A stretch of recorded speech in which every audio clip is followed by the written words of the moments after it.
ચાલો વિદ્યાર્થી મિત્રો આગળ શ્રેણી અને સમાંતરના નિયમોનો મદદથી સમતુલ્ય અવરોધ શોધવાની રીત. તો એક તમારો ટેક્સ્ટ બુકનો એક્ઝામ્પલ છે, એક તમારા ટેક્સ્ટ બુકનો એક દાખલો છે જે તમે કિર્ચોફના નિયમની મદદથી ગણેલો હતો. કિર્ચોફના નિયમની મદદથી આપણે થોડું જરા શોર્ટકટથી વિધાઉટ કિર્ચોફના નિયમની મદદથી સોલ્વ કરવાનો પ્રયત્ન કરીશું. એકદમ શોર્ટકટ રીત છે, એકદમ ધ્યાનથી. રેડી? ઓકે, ચલો જોઈ લો.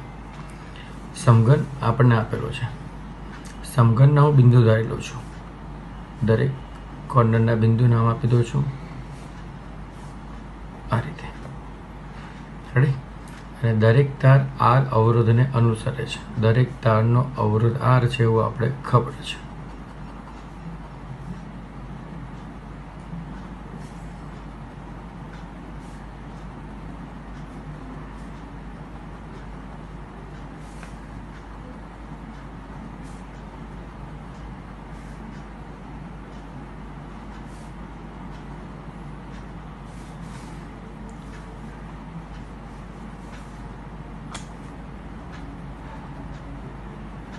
દરેક તારનો અવરોધ આર છે. આપણી પાસે આ આકૃતિ હતી. મેળવવાનું એ છે વિકર્ણોના અંતિમ બિંદુ. એટલે વિકર્ણ, સમઘનનું વિકર્ણ એટલે આ બે લઈએ. આ બેના અંતિમ બિંદુએ સમતુલ્ય અવરોધ શોધવો છે. તો યાદ રાખવાનું કે જે બે બિંદુએ સમતુલ્ય અવરોધ શોધવો હોય એ બે બિંદુ વચ્ચે સૌ પ્રથમ પહેલું કામ આ સુકનનું કામ કરવાનું. પહેલાં બેટરી કનેક્ટ કરી દેવાની. પછી તમારે કિર્ચોફનો નિયમ લગાવવો હોય તો કિર્ચોફનો નિયમ, અને હું તમને જે શીખવાડું શોર્ટકટથી એ પ્રમાણે ગણવું હોય તો એ પ્રમાણે. મને આશા છે કે તમને શોર્ટકટ વધારે ફાવશે. એકદમ ધ્યાનથી. હવે આપણી પાસે અહીંયા 1 2 3 4 5 6 7 8 બિંદુઓ છે. એકદમ ધ્યાન દો. એમાં પહેલો બિંદુ છે એનાથી 3 ભાગ પડે છે. અહીંથી 5 નંબર પર જાય છે, અહીંથી 2 નંબર પર ને અહીંથી 4 નંબર પર. તો આના 3 ટર્મિનલ લખું છું. એકદમ ધ્યાનથી. પહેલાં અડધી આકૃતિ જોતા રહીએ. પહેલાં આના 3 ટર્મિનલ. આ 1 નંબરનું બિંદુ છે, મેં અહીંયા લખી નાખ્યું. ત્યાંથી કેટલા ભાગ પડ્યા? 3 ભાગ. ધ્યાનથી એકદમ. ત્યાંથી કેટલા ભાગ પડ્યા? 3 ભાગ. ત્યાંથી આ 3 ભાગ. ખરી? એક બિંદુ ક્યાં જાય છે? તો એક બિંદુ જાય છે 5 ઉપર. એક બિંદુ જાય છે 5 ઉપર. એમાં એક અવરોધ R5 છે. બીજું બિંદુ જાય છે 2 ઉપર. એમાં એક અવરોધ R5 1 છે. બીજું બિંદુ જાય છે 4 ઉપર. આ 4 ઉપર.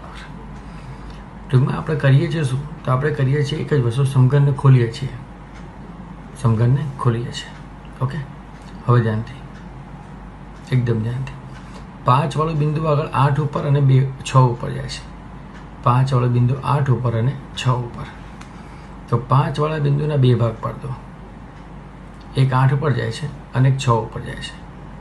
તો 5 વાળું બિંદુ એક 8 ઉપર જાય છે અને એક 6 ઉપર જાય છે. રેડી? હવે 2 વાળો બિંદુ ક્યાં જાય છે? 2 વાળો તાર એક 8 પર જાય છે. 2 વાળો તાર એક 8 પર જાય છે. 2 વાળો તાર એક 8 ઉપર અને એક જાય છે 3 ઉપર. તો 2 વાળો તાર એક 8 ઉપર અને એક 3 ઉપર.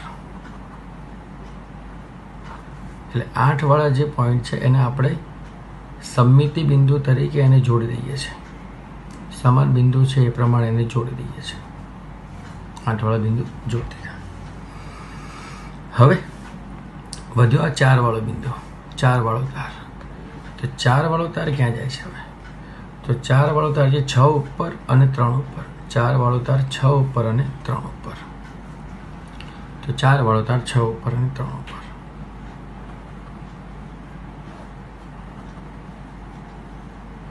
છ ઉપર અને 3 ઉપર.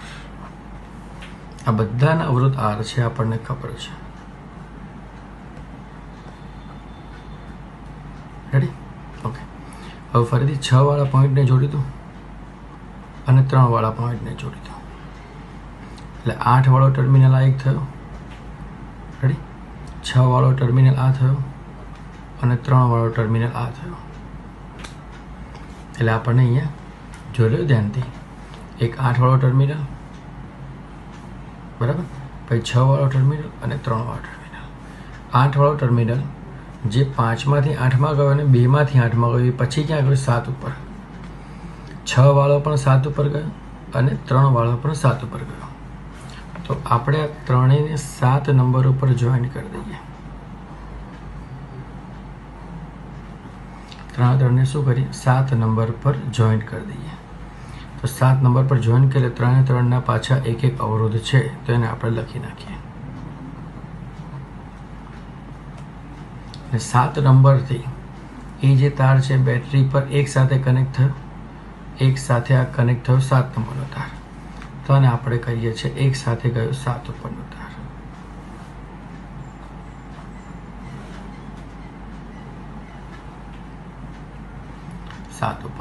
તો આ આપણી એક રીત બની. સમઘન તમારો આ છે વિધાઉટ કિર્ચોફ.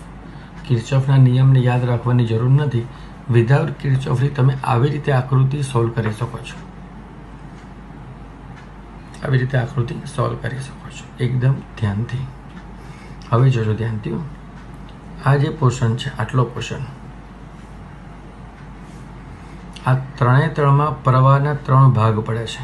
અહીંયા જંકશનની મેં વાત કરી તે ગયા વખતે.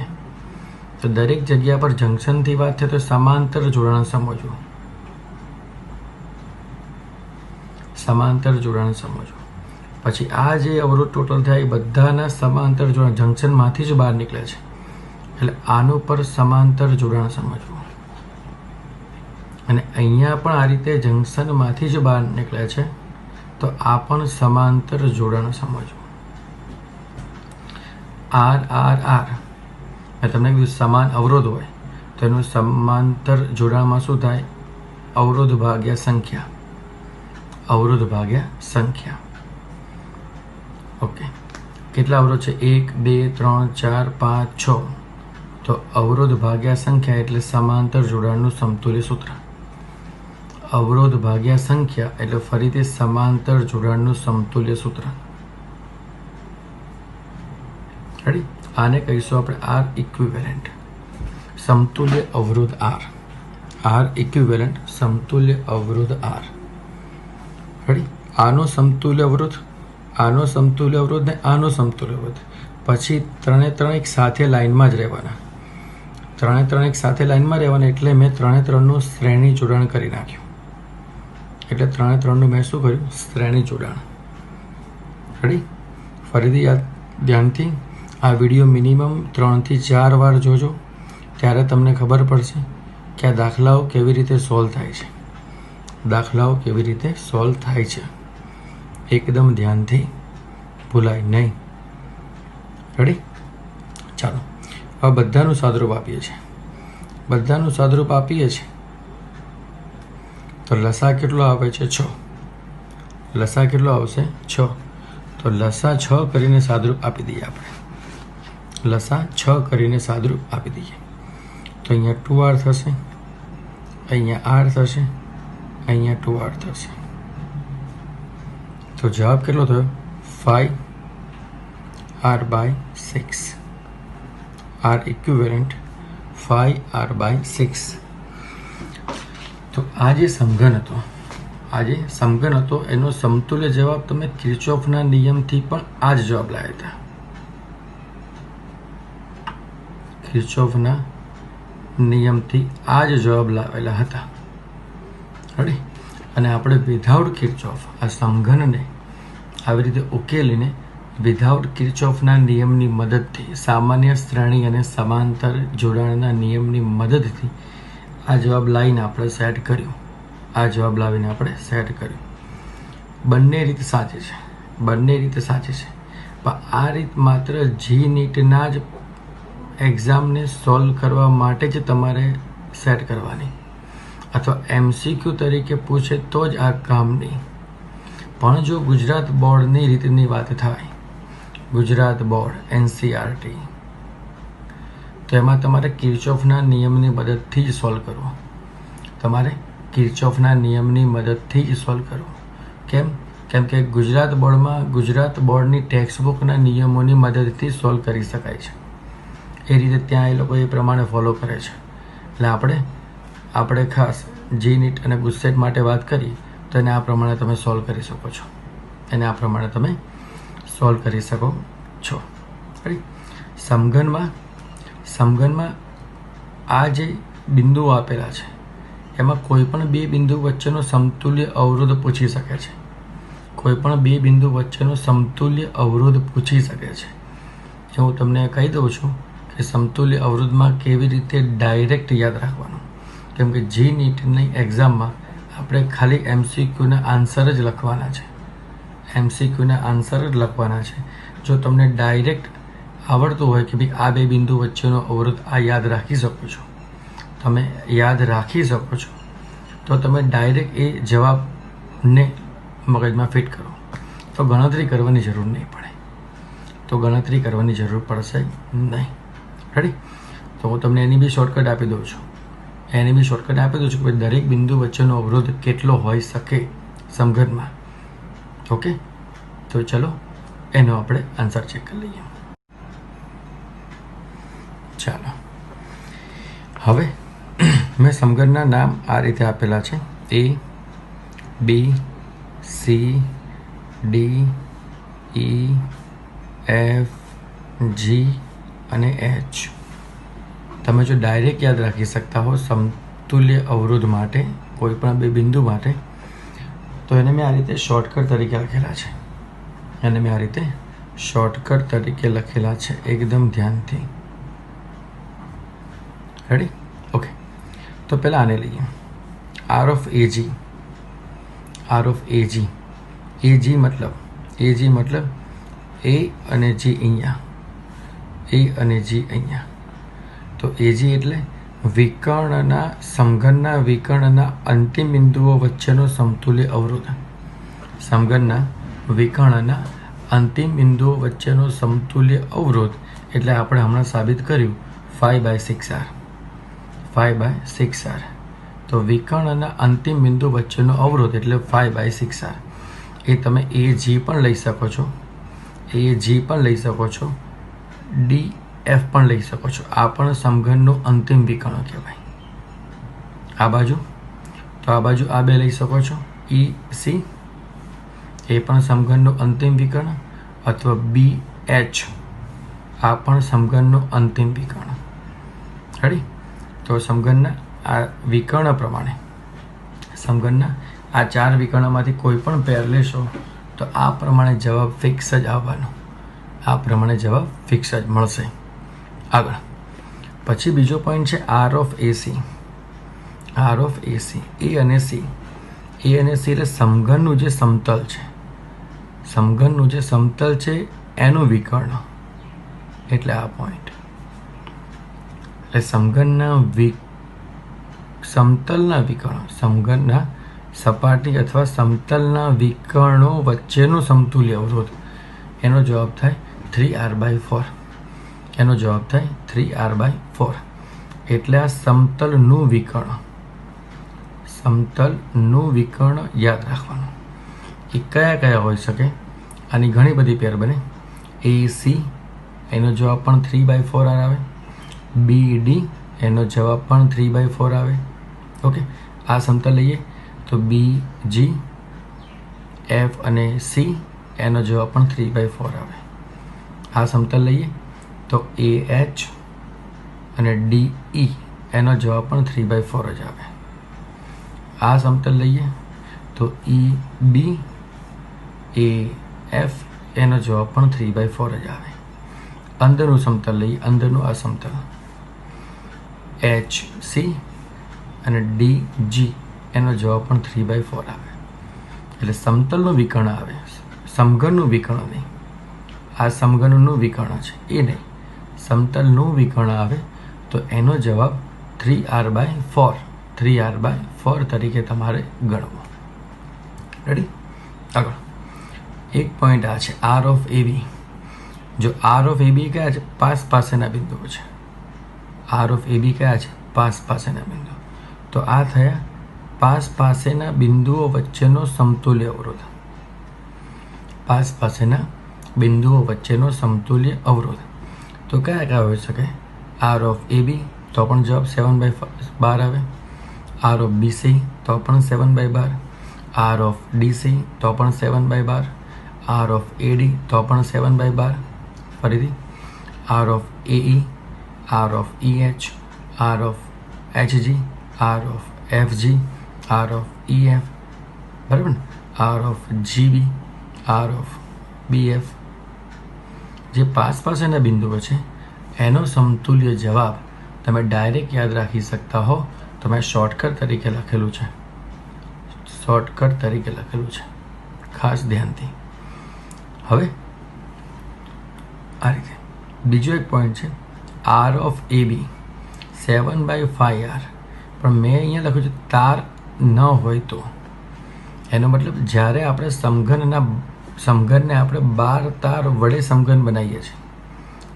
12 તાર વડે સમઘન બનાવીએ છીએ. પણ કદાચ ક્યારેક પૂછે કે એક તાર કાઢી નાખો અને 11 તારનો સમઘન લો. 11 તારનું સમઘન તો આ એક બાજુ કાઢી નાખવાની, આ બાજુ કાઢી નાખો. જો તમે આ બાજુ કાઢી નાખો તો તમારી પાસે ટોટલ 11 તાર રહે. 11 તાર. તો આ બે બિંદુ વચ્ચેનો સમતુલ્ય અવરોધ કયો?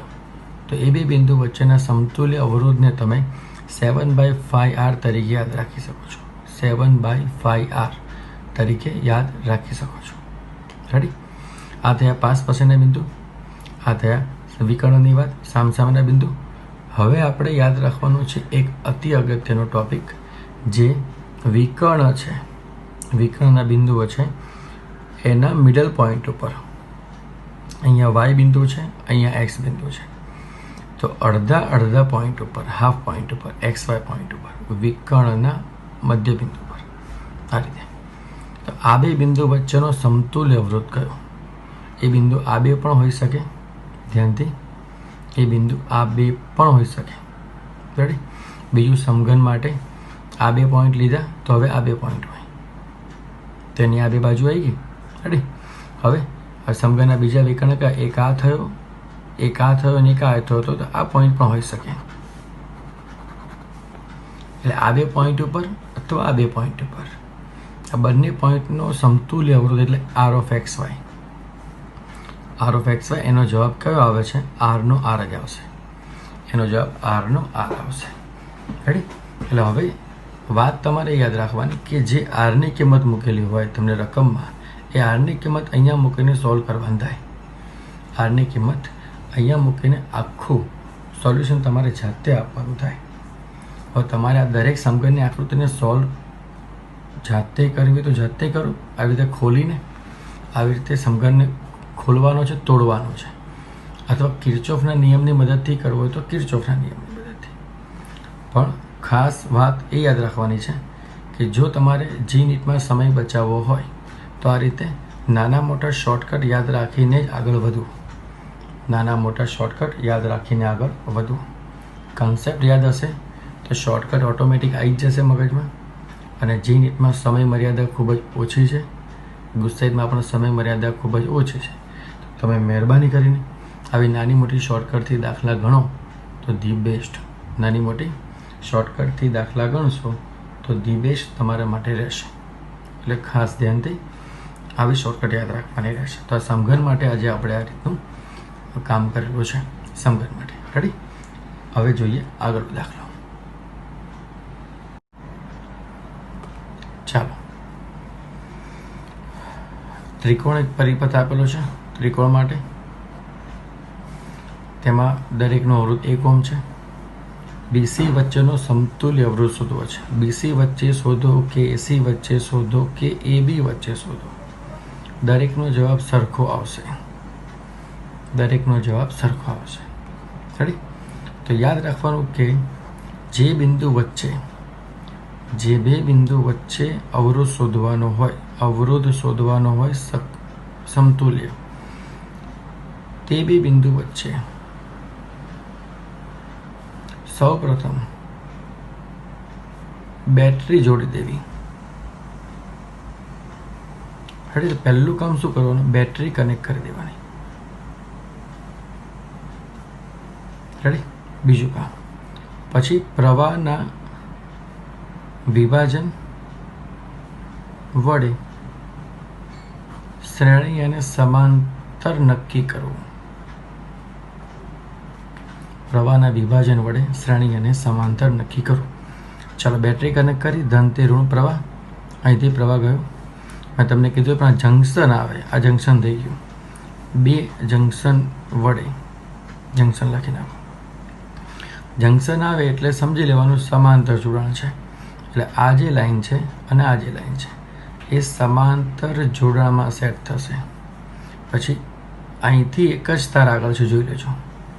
અહીંથી એક જ તાર છે એટલે આટલો જે તાર એક જ છે એનો મતલબ ક્યાંય પ્રવાહનું વિભાજન થાય નહીં ને ક્યાંય જંક્શન મળતો નથી. એટલે આ જોડાણ શ્રેણી છે. આ જોડાણ શ્રેણી છે. રેડી? તો આપણે શ્રેણી જોડાણ માટે લખીએ પહેલાં. તો શ્રેણી જોડાણ કોનું કોનું છે? તો 1 ઓહ્મ અને 1 ઓહ્મનું જોડાણ શ્રેણી છે. તો એનો R ડેશ કેટલો થશે? શ્રેણી જોડાણ માટે સૂત્ર છે 1 + 1 = 2 ઓહ્મ. રેડી? હવે આ જે R ડેશ આનો જવાબ મળ્યો, આનો જે R ડેશ જવાબ મળ્યો એમ કરવાનું નામ આપી દો. R1, R2 અને R3 એવા નામ આપી દો. તો આપણે કોનો ઉપયોગ કર્યો? R1 અને R2નો ઉપયોગ કર્યો. હવે આ R1 અને R2નો સમતુલ્ય જવાબ આવ્યો 2 ઓહ્મ શ્રેણી જોડાણ પ્રમાણે. હવે R ડેશ છે R3 સાથે, R ડેશ છે R3 સાથે સમાંતર જોડાણમાં છે કેમ કે તે જંક્શન પડે છે. તો હવે સમાંતર જોડાણ માટે R ડેશ અને R4 સમાંતર જોડાણ માટે R ડેશ અને R4. રેડી? તો સમાંતર જોડાણ માટે સૂત્ર છે R ઇક્વિવેલન્ટ = ગુણાકાર ભાગ્યા સરવાળો. ગુણાકાર ભાગ્યા સરવાળો. તો ગુણાકાર ભાગ્યા સરવાળા તરીકે સાદરૂપ આપીએ. ગુણાકાર ભાગ્યા સરવાળા તરીકે સાદરૂપ આપીએ તો R ડેશ 2 ઓહ્મ છે, R1 1 ઓહ્મ છે. 2 + 1 એટલે જવાબ થાય 2/3 ઓહ્મ. એટલે આ પરિપથનો સમતુલ્ય અવરોધ 2/3 ઓહ્મ કોની વચ્ચેનો આવે? A અને B બિંદુ વચ્ચે, B અને C બિંદુ વચ્ચે અને A અને C બિંદુ વચ્ચે. ગમે તે બિંદુ વચ્ચેનો હોઈ શકે. આમાં શોર્ટકટ યાદ રાખવાનું એક જ છે કે જ્યારે ત્રિકોણનો પરિપથ આવે, ત્રિકોણનો પરિપથ આવે એટલે પહેલું 2 અવરોધોનું શ્રેણી જોડાણ લેવાનું અને ત્યારબાદ તેનું સમાંતર જોડાણ લેવાનું. 2 અવરોધોનું શ્રેણી અને ત્રીજા અવરોધો સાથે સમાંતર જોડાણ લો તો આ તમને મળે R ઇક્વિવેલન્ટ. ખાસ ત્રિકોણ માટે 2 શ્રેણી, 2 અવરોધોનું શ્રેણી અને 1 અવરોધો, ત્રીજા અવરોધ જે વધે એનું સમાંતર જોડાણ કરો તો R ઇક્વિવેલન્ટ મળે. આ નાની નાની બાબતોને ખાસ ધ્યાન રાખવાની છે દાખલાને શોર્ટ રીતથી શીખવા માટે. હું તમને ધીમે ધીમે શોર્ટ મેથડ તરફ લઈ જઈ રહ્યો છું. તમે ડાયરેક્ટ પેપરમાં પરિપથની અંદર જ દાખલો ગણી શકશો વિધાઉટ કિર્ચોફના નિયમની મદદ. વિધાઉટ કિર્ચોફનો નિયમ, કિર્ચોફના નિયમની મદદ વગર સોલ્વ કરવા માટેની આ બધી મેથડ તમને શીખવાડી રહ્યો છું. એટલે હજી 2 લેક્ચર રહેશે કિર્ચોફના નિયમની વગર શીખવા માટે, નાની બેઝિક રીતો. પછી તમે ડાયરેક્ટ સર્કિટની અંદર જ શીખવાડવાનો પ્રયત્ન કરીશ. ડાયરેક્ટ સર્કિટની અંદર જ શીખવાનો પ્રયત્ન કરવાનો છે. રેડી? તો આગળ દાખલો જોઈએ. ચાલો, શ્રેણીને સમાંતર સાથે એક વેસ્ટર્ન બ્રિજ પણ સાથે ભણવાનો છે જે તમારે દાખલા ગણવામાં અતિ અગત્યના ટોપિક તરીકે કામ કરશે. રેડી? વેસ્ટર્ન બ્રિજ તમે ટેક્સ્ટ બુકમાં ભણી ગયા છો, થિયરીમાં ટેક્સ્ટ બુકમાં તમે ભણી ગયા છો. બસ એને થોડું આગળ ભણી લઈએ. વેસ્ટર્ન બ્રિજની આ પેટર્ન છે. આ પેટર્ન એક શક્કરપારા જેવી છે. રેડી? એમાં 4 અવરોધ છે, R1, R2, R3, R4. આ વચ્ચેનો પોઈન્ટ છે ગેલ્વેનોમીટર. ગેલ્વેનોમીટર શું કરે છે? તો પ્રવાહની હાજરી નોંધે છે. ગેલ્વેનોમીટર શું કરે છે? પ્રવાહની હાજરી નોંધે છે. એમીટર શું કરે છે? પ્રવાહનું માપન કરે છે. અને વોલ્ટમીટર શું કરે છે? બે બિંદુ વચ્ચેનો વિદ્યુત સ્થિતિમાનનો તફાવત માપે છે. ખાસ ધ્યાનથી, ગેલ્વેનોમીટર પ્રવાહની હાજરી નોંધે, એમીટર પ્રવાહનું માપન કરે અને વોલ્ટમીટર બે બિંદુ વચ્ચેનો વિદ્યુત સ્થિતિમાનનો તફાવતનું માપન કરે. ખાસ ધ્યાનથી. હવે આગળ 4 અવરોધ આપેલા છે. 4 અવરોધના પોઈન્ટ આપેલા છે A, B, C અને D. યાદ રાખવાનું એ છે કે તમે જ્યારે આ રીતે અવરોધ સેટ કરો છો, રેડી, એમાં જ્યારે વિસ્ટર્ન બ્રિજ સંતુલન સ્થિતિમાં હોય છે, અવરોધોનું મૂલ્ય એવું સેટ થાય કે વિસ્ટર્ન બ્રિજ સંતુલન સ્થિતિમાં આવે. સંતુલન સ્થિતિમાં આવે એટલે સમજવાનું કે R1/R2 અને R3/R4 સાદુરૂપ તમે ટેક્સ્ટ બુકમાં આપેલું છે એ ચેક કરી લેવું. પણ સંતુલન સ્થિતિ માટે આપણે આ શરતનું પાલન થવું જોઈએ. આ શરતનું પાલન થવું જોઈએ. જેવું આ શરતનું પાલન થશે એટલે આ જે ગેલ્વેનોમીટર છે એમાં પ્રવાહ 0 બતાવશે. ગેલ્વેનોમીટરમાં પ્રવાહ 0 બતાવશે એટલે આપણે અહીંયા જો એક અવરોધને ધારી લઈએ R5, તો આપણે એમાં યાદ એ રાખવાનું છે કે આ જે અવરોધ છે R5 એમાં પ્રવાહ 0 મળે. પ્રવાહ 0 મળે એટલે એ અવરોધ છે એ કેન્સલ થઈ જાય. પ્રવાહ 0 મળે એટલે એ અવરોધ કેન્સલ થાય. એ કેન્સલ સ્થિતિને આપણે શોર્ટ સર્કિટની સ્થિતિ કહીશું. એટલે આપણે અહીંયા આ અવરોધને ગણવાનો નથી. 5મો અવરોધ જો આપેલો હોય તો આ અવરોધને આપણે સર્કિટમાં ગણવાનો નહીં. જ્યારે આ કન્ડિશન એપ્લાય થાય ત્યારે, ત્યાં સિવાય નહીં. R1/R2, R3/R4, R1/R2, R3/R4 આ કન્ડિશન ફોલો થવી જોઈએ સંતુલન સ્થિતિ માટે. હવે અસંતુલન સ્થિતિ માટે ખાસ જ્યારે આ ફોલો ના કરે, એનો મતલબ R1/R2 અને R3/R4 ફોલો ના થાય, બંનેના ગુણોત્તર સમાન ના થાય, તો સમજી લેવાનું કે વિસ્ટર્ન બ્રિજ અસંતુલિત સ્થિતિમાં છે. તો યાદ રાખવાનું કે પ્રવાહ હંમેશા D બિંદુથી B બિંદુ તરફ જ ગતિ કરશે.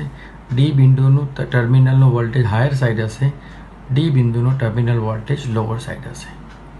એટલે ખાસ પ્રવાહની દિશા વધારે સ્થિતિમાનથી ઓછા સ્થિતિમાન તરફની હશે.